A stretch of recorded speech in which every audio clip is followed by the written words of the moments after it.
Hello students, our today's topics of electrochemistry are conductance of electrolytic solutions,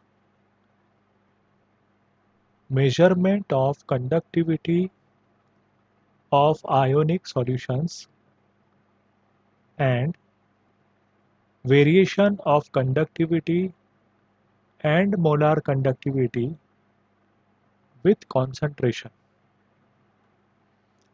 So first is conductance of electrolytic solutions.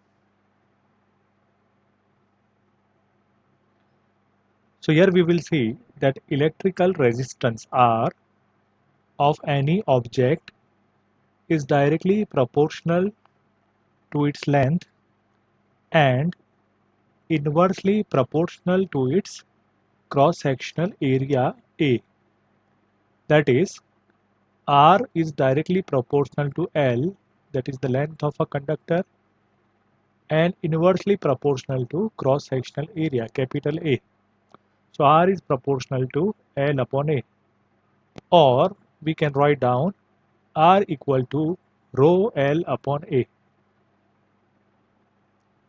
So here we will see that L is the length of the conductor and A is the cross-sectional area of a conductor. So this is cross-sectional area of a conductor.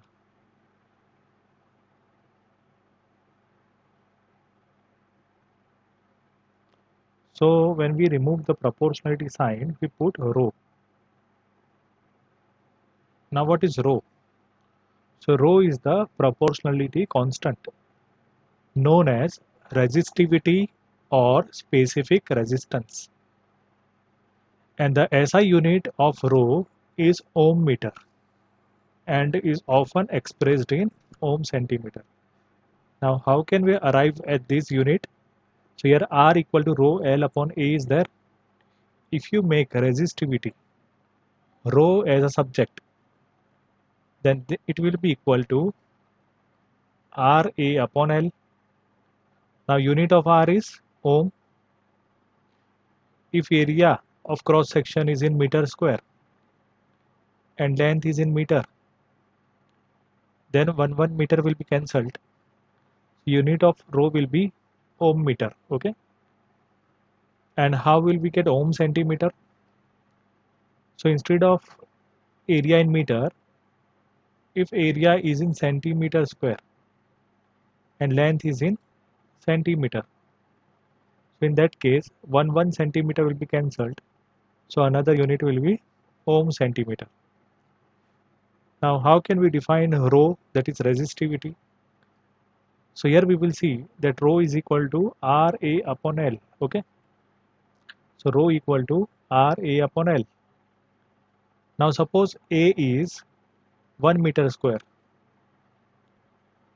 and in the denominator L is 1 meter.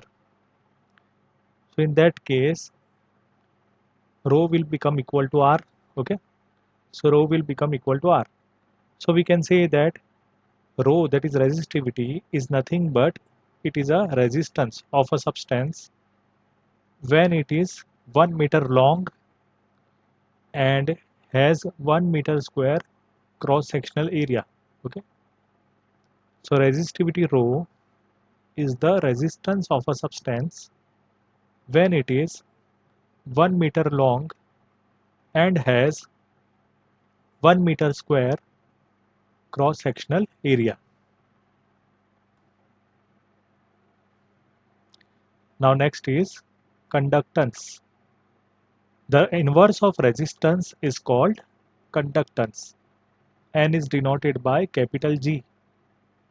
So capital G equal to 1 upon R. So conductance G equal to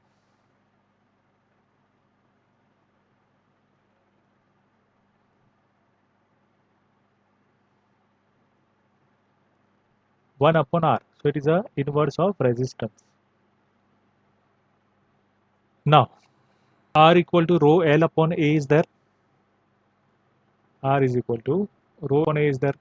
So 1 upon R will be equal to A upon rho L. Okay, so G equal to A upon rho into L. So G will be equal to, now this RHS side can be written as 1 upon rho into A upon L. So conductance G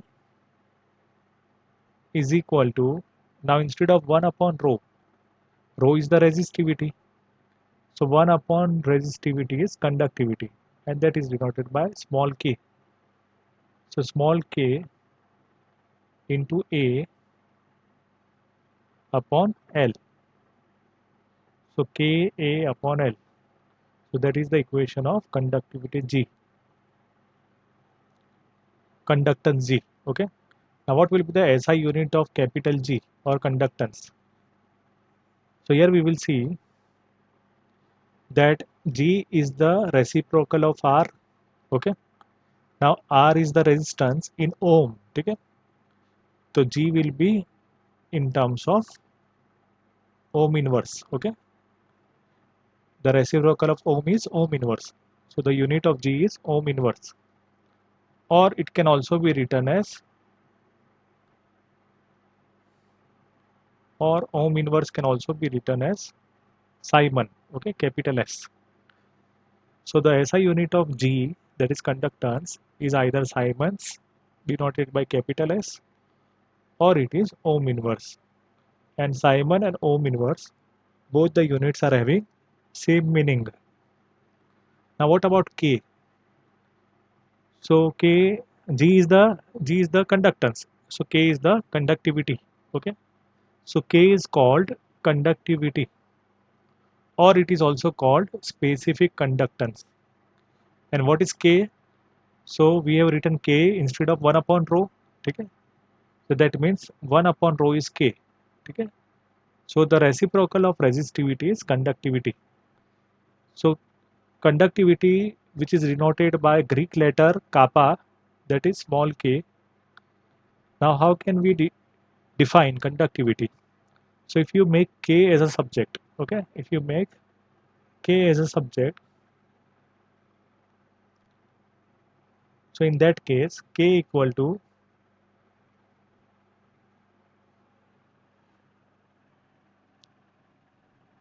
G into L upon A. Okay, so k is equal to G into L upon A. So here you can see that if you take L as 1 meter, so if you take L as 1 meter, and in the denominator if you take A as 1 meter square, then in that case K will become equal to G. K will become equal to G. So that means K, that is conductivity, is nothing but it is a conductance only for a substance when it is 1 meter long and has 1 meter square cross sectional area. Now what will be the unit of K? Now G is the conductance and the unit of G is Simon, and the unit of length is meter, and unit of A in the denominator is meter square. So when you cut 1 meter from numerator and denominator, you are remaining with Simon per meter. Okay. So the unit SI unit of K, that is conductivity, is Simon per meters, or if it is in CGS units, then it will be in terms of Simon per centimeter. The magnitude of conductivity depends on the nature of the material. Okay, so the value of K depends upon nature of material. It also depends on the temperature and pressure at which the measurements are made. Okay, so conductivity depends upon three factors. First is nature of the material, second is temperature, and third is pressure. The conductivity of a solution at any given concentration is the conductance of unit volume of the solution kept between two platinum electrodes with a unit cross-sectional area at a distance of unit length. So here till now we have seen the definition of conductivity in case of solids. Okay. So in case of solids we have seen the conductivity. Now this in this sentence conductivity of solution is discussed. Okay. The conductivity of the solution at any concentration is the conductance. Okay. So here we will see that it is the conductance of unit volume of the solution kept between two platinum electrodes with a unit cross-sectional area at a distance of unit length. So that we will discuss in the later topic, or we can discuss it over here only. Okay. Here a solution is kept in a cell. Okay. In this cell, at the two ends of the cell, two platinum electrodes are there. Okay. And these platinum electrodes are connected with the connecting wires. Now for this cell, okay, which is containing a solution of electrolyte which can conduct electricity, if the length of the cell is taken as unit length. Okay. So if the length of the cell is taken as unit length, and if cross-sectional area of the cell is also unit cross-sectional area. Okay. So A equal to 1 meter square or 1 centimeter square. Okay. The cross-sectional area is 1 centimeter square and length is 1 centimeter. Then in that case our conductivity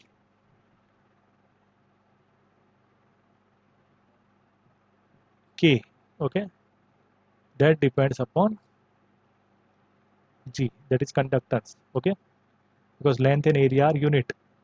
So in that case K equal to G into L upon A will become K equal to G, because L and A both are 1.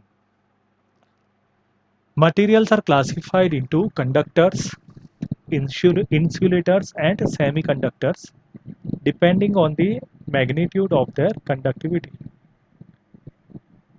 Metals and their alloys have very large value of K. Okay? They have very large value of conductivity and are known as conductors. Certain non-metals like carbon black, graphite and some organic polymers are also electronically conducting. Substances like glass, ceramics, etc. having very low conductivity are known as insulators. Substances like silicon, doped silicon and gallium arsenide having conductivity between conductors and insulators are called semiconductors and are important electronic materials. Certain metals called superconductors by definition have zero resistivity or infinite conductivity. So here we will see that metals are having very high conductivity, insulators are having very low conductivity, while semiconductors are having intermediate conductivity. And certain materials are superconductors. Okay, they are having zero resistivity and infinite conductivity. For example, we have seen that conductivity is the reciprocal of resistivity. So those substances which are superconductors, in their case resistivity is zero.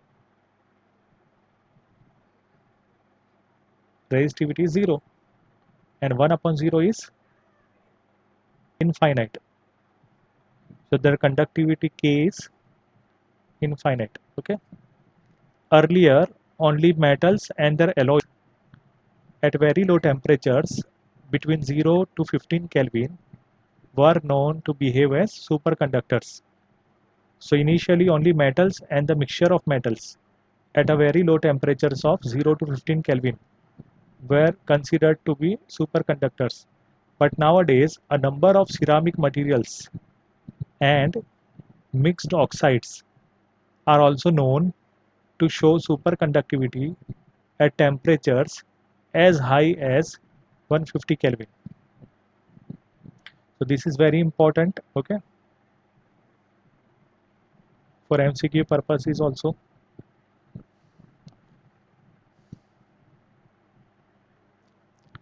Now we'll see electrical conductance through a metal, which is also called metallic conductivity conductance or electronic conductance. That depends on three factors. First is nature and structure of the metal. Second, number of valence electrons per atom. And third, temperature. So in case of metals, conductance of electricity is due to electrons. That's why metallic conductance is also called electronic conductance. And that electronic conductance depends upon nature and structure of metal, number of valence electrons per atom, and temperature. We will see that in case of metals, conductance decreases with increase in temperature. So if temperature increases, then in that case conductance decreases, because with the increase in temperature the movement of electrons will increase, and so collision of electrons and positively charged kernels will increase. This leads to friction. Okay, so with the friction temperature increases but the flow of electrons decreases. Okay, so this was about metallic conductance. Now if we talk about conductivity of an ionic solutions, so ions are able to conduct electricity in ionic solutions, and such solutions are also called electrolytes. So solution will also be called electrolytic solution. So conductivity of an electrolytic solution depends on these five factors. And these factors are also very important for examination point of view. They may be asked in 2 marks. Okay. So we have to remember all the five factors over here. First is nature of the electrolyte added. Second, size of the ions produced and their solvation. Third, nature of the solvent and its viscosity. Fourth, concentration of the electrolyte. Fifth, temperature. In case of ionic solution, conductivity here decreases will not be there, increases will be there. Okay, so conductivity increases.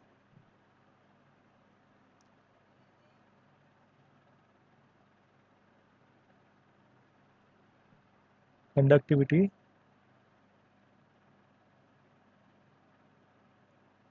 increases with increase in temperature.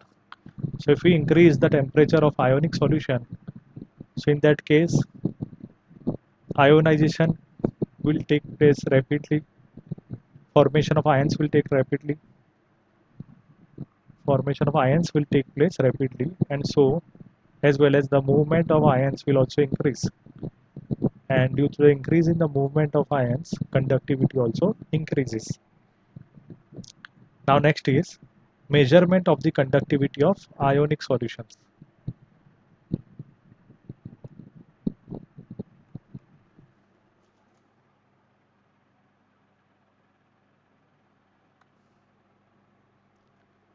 Now we have already studied that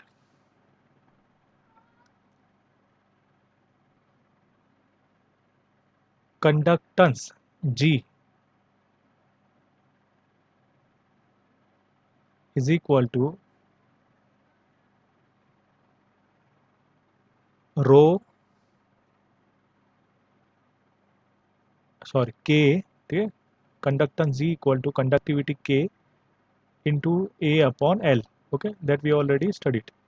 Okay, G K A upon L.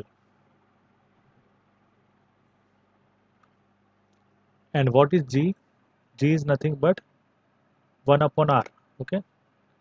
So conductance G is equal to 1 upon R. So 1 upon R equal to K into A upon L.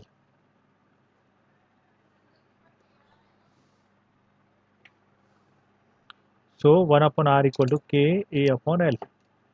Now if you want to find out K,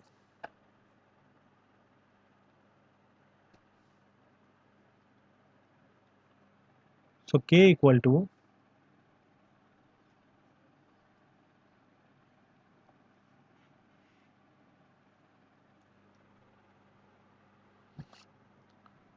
K equal to 1 upon R, and A upon L on the left hand side will become L upon A. So K equal to 1 upon R into L upon A. Now L is the length of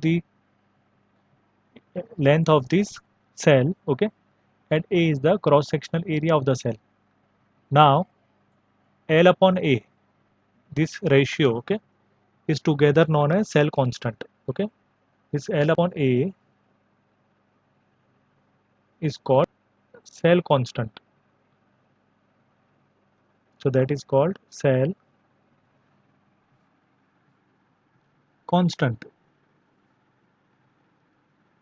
And this cell constant can also be denoted as G star, okay. So here K will be equal to, instead of L upon A, we will write G star. So K equal to G star upon R. So here we can see that K is the conductivity of the ionic solutions, okay. So we can easily find it by finding out resistance, okay. G star is the cell constant, and that is equal to L upon A. Now length of this cell made up of glass can easily be measured, okay. So length can be easily measured. Cross sectional area can also be measured, okay. So L upon A can easily be measured. So only one thing has remained, that is R. So once R is also measured, then we can easily find out the value of K from G star and R. So here the motto is to find out R, that is the resistance, okay. So once R is found, we can put it in this equation and we can find out K.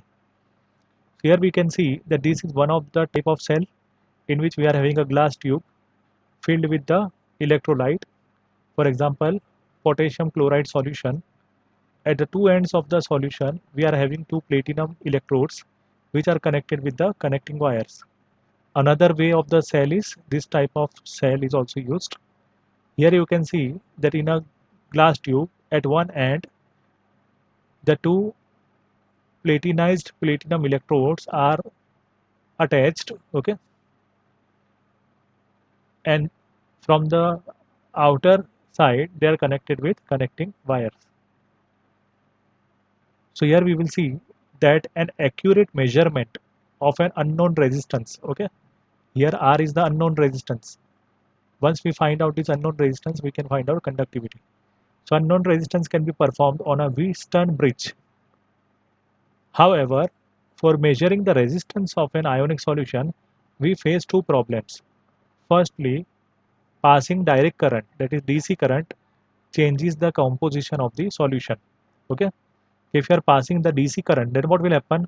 That the ions of the solution will move towards the electrodes and they will get discharged at the surface of electrodes. So if they get discharged at the surface of electrodes, the concentration of solution will decrease. But we want K concentration of solution should not decrease. So that's why we will have to use alternating current. What will happen in the alternating current? That once the ions reaches at the electrode will become chargeless But in case of alternating current, what happens? The direction of the current changes, okay, after every after every half cycle, okay. So that's why we will see that once the ions will go to the electrode, they will get discharged, but again a reverse direction of current will take place, and so again that discharged ions will again gets charged, okay. So here we will see that again they will go into the solution from the surface of the electrodes in the form of ions. So in that way the concentration of solution will not change, it will remain same only. So that problem, that is the first problem, can be solved by using AC source of power. And second problem is the solution cannot be connected to the bridge like a metallic wire or other solid conductor, okay. Solution cannot be connected as a bridge like a metallic wire in between the two conducting wire. So in that case our problem can be solved by using this glass tube, okay. So if we use this type of glass apparatus as a cell, this problem can be solved. Otherwise liquid cannot remain stationary, okay, between the two wires.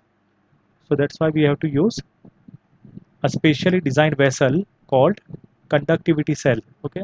It is available in several designs and two simple ones are shown in the figure. So this is the first one. Here we can see that with this glass tube one entrance is there, okay, which is closed with a rubber cork. By removing that cork we can introduce the solution of an electrolyte like KCl, or instead of using such type of cell we can also have this another type of cell. So here we will see that basically it consists of two platinum electrodes coated with platinum black. That is, finely divided platinum is deposited on the electrodes electrochemically. These have area of cross section equal to A. So area of cross section of the conductivity cell is A and are separated by a distance L. So here we will see that in between the two platinum electrodes the distance is L. Therefore, solution confined between these electrodes is a column of length L and area of cross section capital A. The resistance of such a column of solution is then given by the equation R equal to rho L upon A. Now, rho is nothing but resistivity, so it will be the reciprocal of conductivity. So that is equal to L upon Ka. The quantity L upon A is called cell constant. Okay, so L upon A is cell constant, and that is denoted by symbol G star, which we have just now discussed. Okay, it depends on the distance between the electrodes, that is L, and their area of cross section, that is capital A, and has a dimension of length inverse. So here you can see G star equal to L upon A is there. Now in the numerator L is the length, okay, and in the denominator area is length square. So one length will be cancelled in the numerator and denominator. So G star is nothing but 1 upon length, okay. So length inverse, and can be calculated if we know L and A. So measurement of L and A is not only inconvenient but also unreliable. The cell constant is usually determined by measuring the resistance of the cell containing a solution whose conductivity is already known. So G star cannot be obtained from L and A. Okay. So in that case we have to find out G star from RK. So just now we have seen K R equal to L upon Ka. Okay. So R equal to L upon Ka. So that is equal to, now L upon A is nothing but it is G star. Okay. So L upon A is G star, and in the denominator we are having K. So from this equation what we will get? G star equal to RK.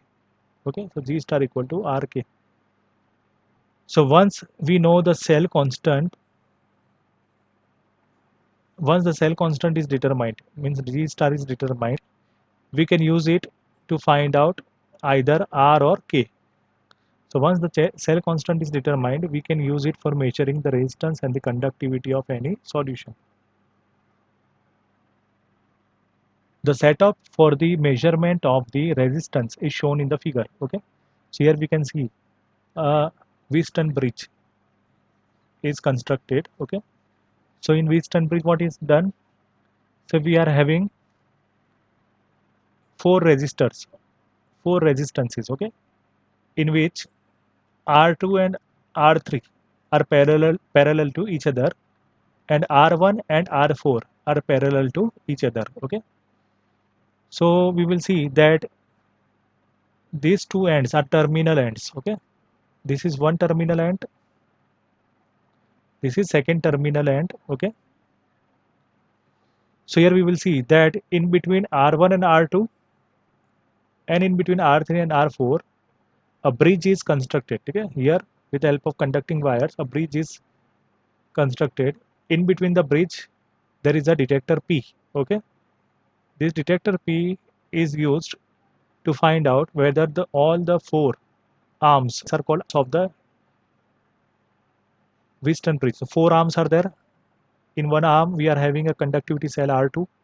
Okay, this is nothing but it is a the whole cell of the solution. Okay, so whatever the whole cell of the solution we have seen, okay, a cell is there in which solution is there, and at the two end platinum wires are there. Okay, so that cell is actually over here. Okay, so here these are the platinum wires and these are the two ends which are connected with the copper wire. So R2 is the conductivity cell whose resistance we have to find out.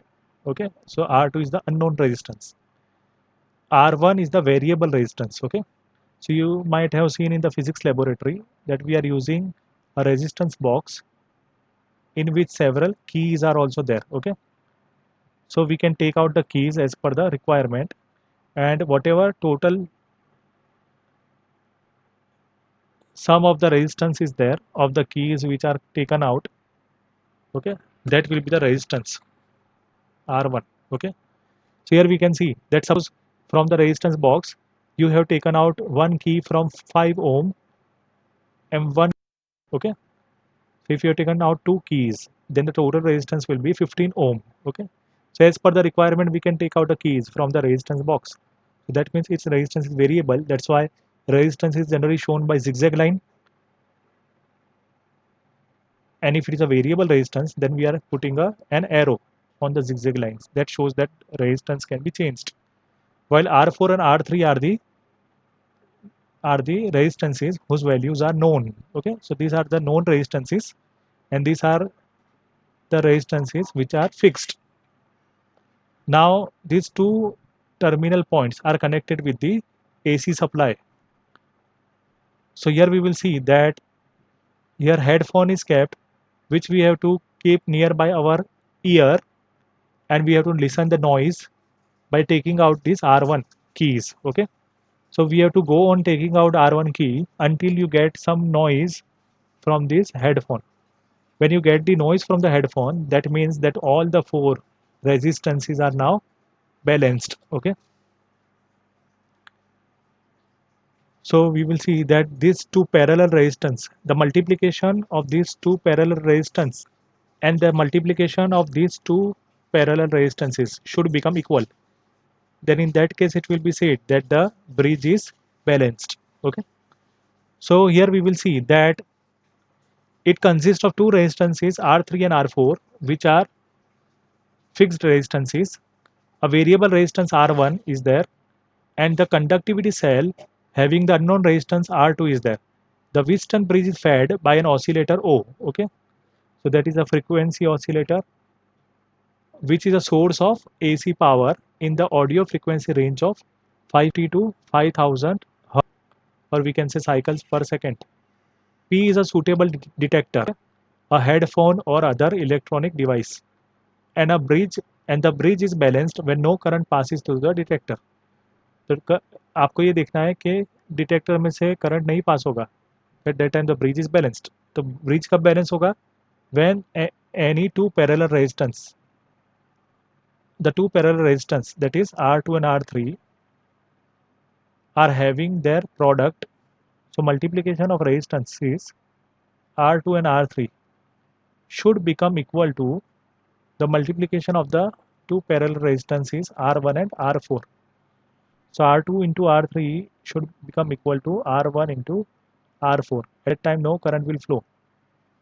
So if you want to find out unknown resistance R2 for the conductivity cell, so keeping it as a subject, we will get R2 equal to R1 into R4 upon R3. So once the cell constant and the resistance of the solutions in the cell is determined, so if we know G star and R, then easily we can find out conductivity K. Okay, so G star equal to RK. ठीक है ना, G star that is cell constant is equal to RK. Raj Kapoor, ठीक है, तो Raj Kapoor films के लिए क्या लिखते हैं, RK films. G star equal to RK, so in that way you can remember. So K equal to G star upon R. The conductivity of solutions of different electrolytes in the same solvent and at a given temperature differs due to charge and size of the ions in which they dissociate and the concentration of ions or ease with which the ions move under a potential gradient. It is therefore becomes necessary to define a physically more meaningful quantity called molar conductivity. So here we will see that conductivity changes with the size of the ions of the electrolyte or the charge of the electrolyte or the concentration of ions or the ease with which these ions move in the solvent. So that's why we have to define a more meaningful quantity called conductivity denoted by lambda m. So that is called molar conductivity. So it is denoted by lambda m. It is related to the conductivity of the solution by the equation a molar conductivity lambda m equal to K upon C. In the above equation, if K is expressed in Simon per meter and concentration C in mole per meter cube, then the units of lambda m are in the units of Simon meter square mole inverse. It may be noted that 1 mole per meter cube is equal to 1000 liter per meter cube into molarity, that is mole per liter. Okay, so here we can see that liter will be cancelled from numerator and denominator, so that will become mole per meter cube, and hence lambda m in terms of Simon centimeter square mole inverse equal to K in terms of Simon per meter, and in the denominator concentration C, which is in mole per meter cube. So instead of mole per meter cube, what we'll write, 1000 liter per meter cube into molarity, that is mole per liter. Okay, so in the denominator we will make a change, that instead of concentration in mole per meter cube, we will convert it into molarity. So that's why we have to multiply molarity with 1000. So 1000 liter per meter cube into molarity, which is in mole per liter. If we use Simon per centimeter as the units for K, so instead of Simon per centimeter square, Simon per centimeter, if we use Simon per centimeter as the unit of K and mole per centimeter cube as the unit of concentration. So in the denominator concentration instead of mole per meter cube, if we take mole per centimeter cube, then in that case the units of lambda m will be in terms of Simon centimeter square mole inverse. So it can be calculated by using the equation. So in that case what we will have to do, कि lambda m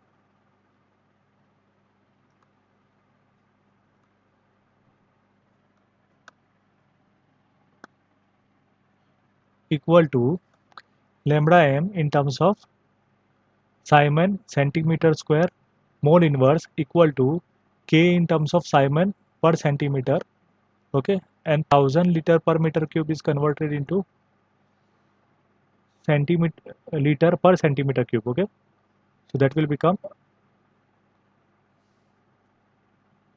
1000 liter per centimeter cube, and in the denominator it is in 1000 liter per centimeter cube. So in the numerator it will become 1000 centimeter cube per liter. Okay, so lambda m equal to K into 1000 upon molarity.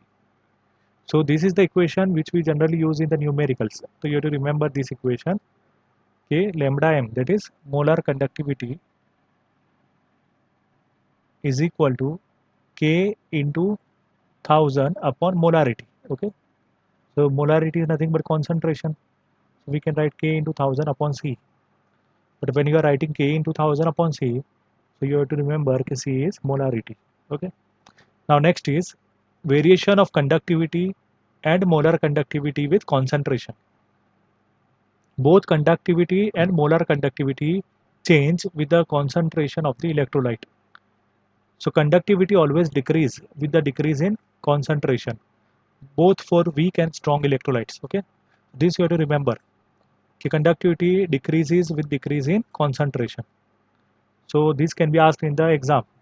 Why conductivity decreases with the decrease in concentration?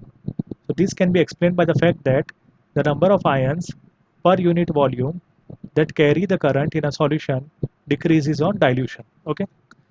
Suppose we are having a beaker. Now in this beaker, a solution is there, and this solution contains positive and negative ions. So for sake of simplicity, suppose we are having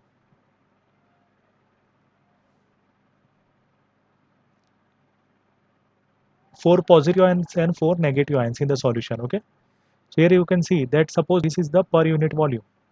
So in this per unit volume there are four ions. Okay, now if I am adding water to this solution, so what will happen? These ions will move away from each other. Okay, so when you add water, these ions, positive and negative ions, will move away from each other.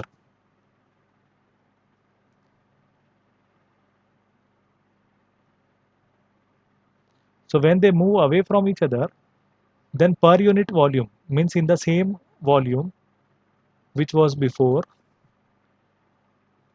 now number of ions is less. Okay, instead of 4, now there is only 1 ion in that volume. So that means number of ions per unit volume decreases with the addition of water, or we can say with dilution. So that's why we can see that when we add water, that means concentration decreases, and so the number of ions per unit volume decreases, and these ions are only responsible for conduction of electricity.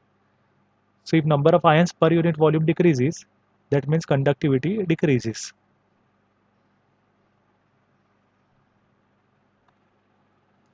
The conductivity of a solution at any given concentration is the conductance of 1 unit volume of the solution kept between two platinum electrodes with unit area of cross section and at a distance of unit length. This is clear from the equation G equal to Ka upon L. So if you take A as unit area, that is 1, and if you take length as unit length, that is 1 again,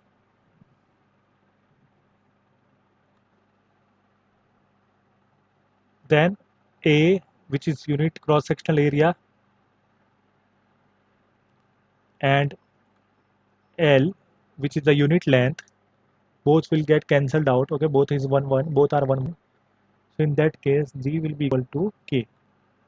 The molar conductivity of a solution at a given concentration is the conductance of volume V of a solution containing 1 mole of electrolyte kept between two electrodes with the cross-sectional area A and the distance of unit length. So instead of G, we will write lambda m for molar conductivity. That is again equal to Ka upon L. Okay, so this is also equal to Ka upon L. So your printing mistake is there. Okay, this will also be equal to Ka upon L. Now here also, here we will see that if you decrease the length of the conductor to unit length, okay, so if you are taking the length of this electrolytic cell to be unit length, then in that case whatever cross sectional area will be there, that will only be the volume. Okay, so that will be equal to K. Instead of cross sectional area, it will be V instead of length it will be 1. So lambda m will be equal to kv, that is Kendra Vidyalaya. Okay, so lambda m equal to kv. So this way we can remember. In this way we can remember lambda m equal to Kendriya Vidyalaya, kv. So here we can see that for both strong and weak electrolytes, conductivity decreases with the decrease in concentration. So we have already seen why conductivity decreases with the dilution, because with the decrease in concentration the number of ions per unit volume decreases. Okay, so we have already seen if you take a beaker, in that if you take a solution and if it contains ions, the number of ions per unit volume decreases, because when we go on adding water, ions will move away from each other. Okay, so in that case per unit volume number of ion decreases, but molar conductivity increases with dilution. Okay, that means molar conductivity increases with the decrease in concentration, because when we go on adding water, volume of the solution increases. Okay, so here you can see that lambda m equal to kv, that means molar conductivity depends upon volume, so volume of solution increases with dilution. Okay, so that's why we will see that with dilution molar conductivity increases. Okay, so lambda m equal to kv, so with dilution v increases and hence molar conductivity increases. So that means conductivity depends upon number of ions per unit volume. So conductivity depends only on electrolyte, while molar conductivity depends upon the whole solution. Okay, that means solute plus solvent, on both of them it depends. So total solution is having more volume with dilution, and so lambda m increases with dilution. Now we will see molar conductivity for strong electrolytes.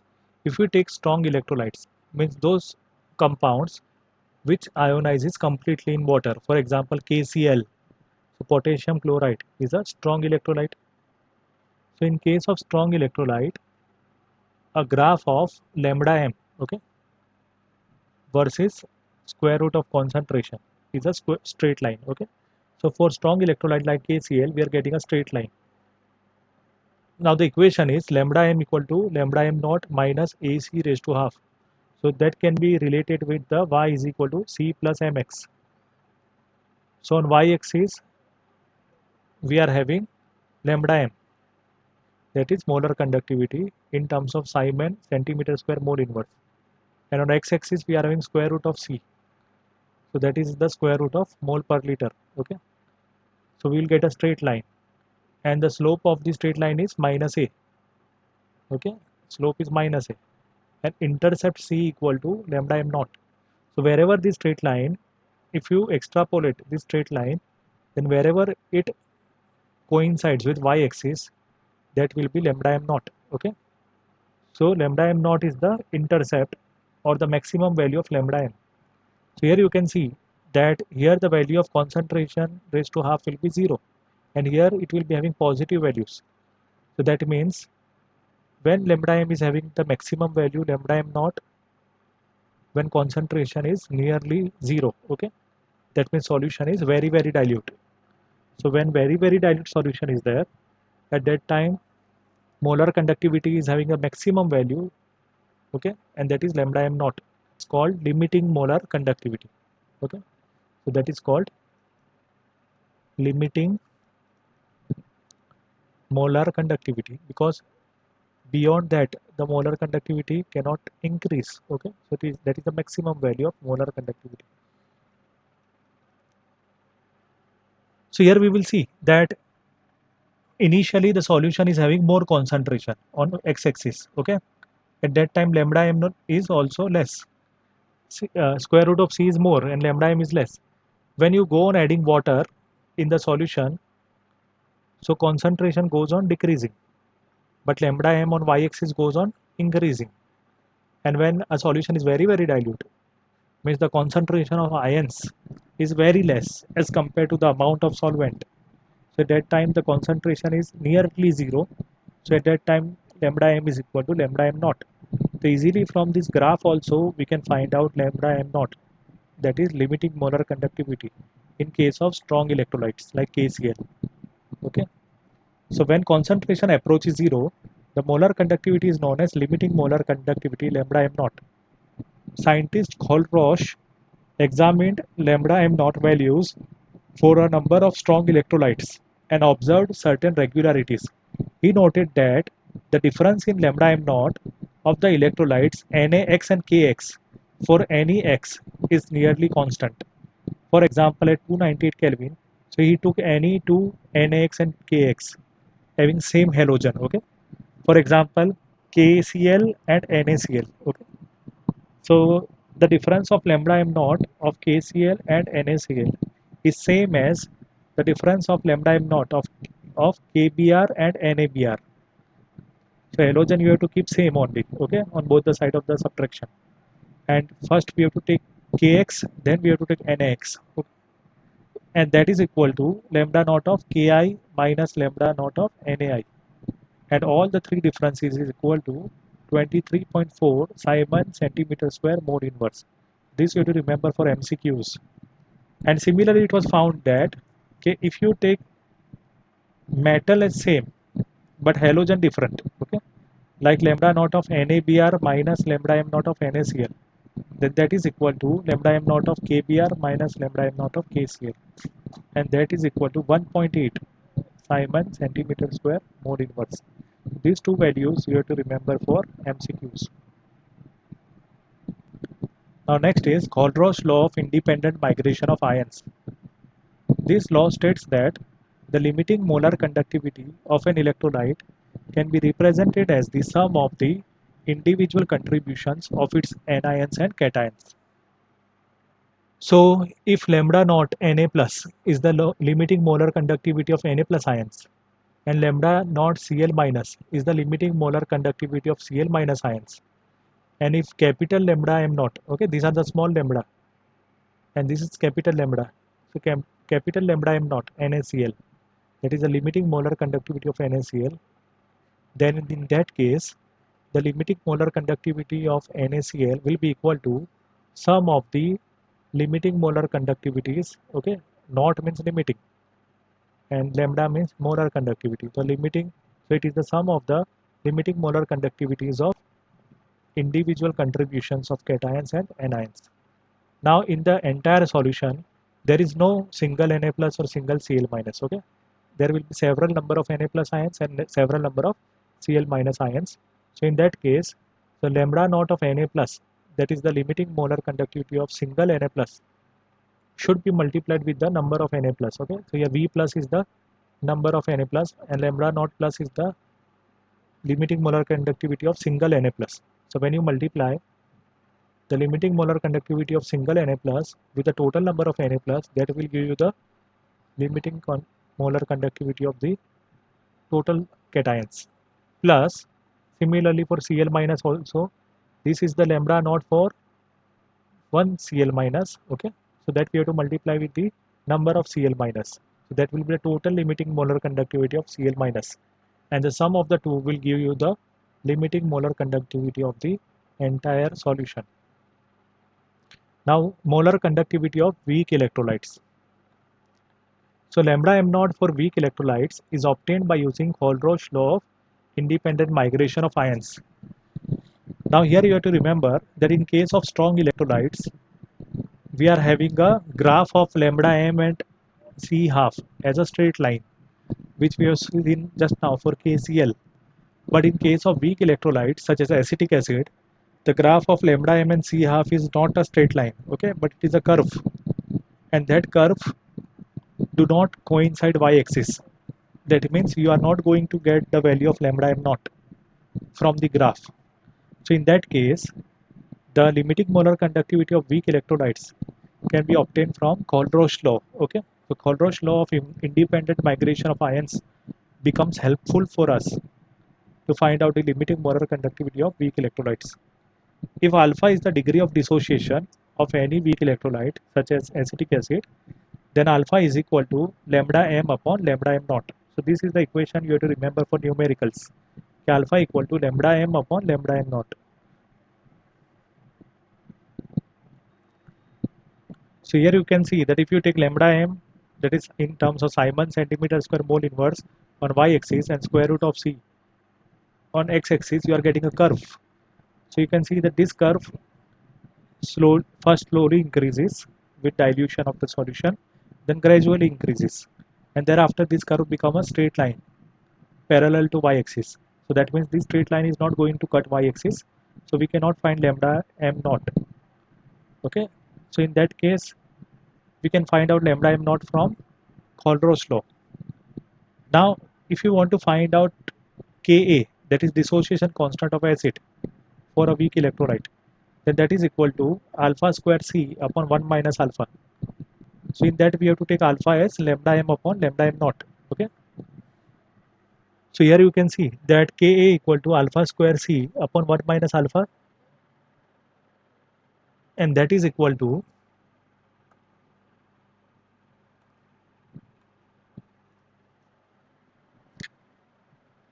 C. Now what is alpha square? So that is lambda m upon lambda m naught, the whole square, upon 1 minus alpha is there. So 1 minus lambda m upon lambda m naught. So in that case it will become equal to C into lambda m square, and in the denominator we are having lambda m naught square. That denominator lambda m naught square will go in the multiplication of this whole term. Okay, so lambda m naught square 1 minus lambda m upon m naught. Afterwards when you take a LCM of this, so it will become lambda m naught minus lambda m upon lambda m naught. Okay, so lambda m naught minus lambda m upon lambda m naught, and thereafter finally what will happen? Okay, lambda m naught of the denominator and lambda m naught of this multiplication out of the square, 1 lambda m naught will be cancelled. So finally you will get this answer, okay, of Ka. So this is the equation of Ka. Ka equal to C into lambda m square upon lambda m naught outside the bracket mine into, now this is the LCM of 1 into lambda m naught is lambda m naught minus lambda m. Now here we will see that if I have to find out lambda m naught of acetic acid, okay, then with the help of Colrose law we can find out in which way. जैसे lambda naught of acetic acid find करना है तो हम लोग कैसे find कर सकते हैं? तो in that case we know that lambda naught of sodium acetate can be found, okay, because it is a strong electrolyte. So lambda naught of sodium acetate can be found, okay. Thereafter lambda naught of HCl can be found directly from the graph because it is also a strong electrolyte, and lambda naught of NaCl can also be found from the graph as it is a strong electrolyte. And thereafter what we have to do, we have to add the values of lambda naught of sodium acetate and HCl, and we have to subtract the value of lambda naught of NaCl. So by using this equation we can find out lambda naught of acetic acid, okay. तो sodium acetate का lambda am not और HCl के lambda am not को add करना है और NaCl के lambda am not को सब्ट्रैक्ट करना है, तब आपको जो लैम्डा एम नॉट की वैल्यू मिलेगी वो एसिटिक एसिड के लिए मिलेगी. इसको प्रूफ कैसे कर सकते हैं? प्रूफ दैट अगर करना हो तो C lambda naught of sodium acetate है अगर, तो according to Colrose law limiting molar conductivity of the electrolyte is equal to sum of the ionic conductivities of cation and anion. तो सोडियम एसिटेट जो होगा लिमिटिंग मोलर कंडक्टिविटी वो किसके इक्वल होगा according to Colrose law? Sum of the ionic conductivity of acetate ion and Na plus ion, okay, plus lambda naught of HCl क्या होगा?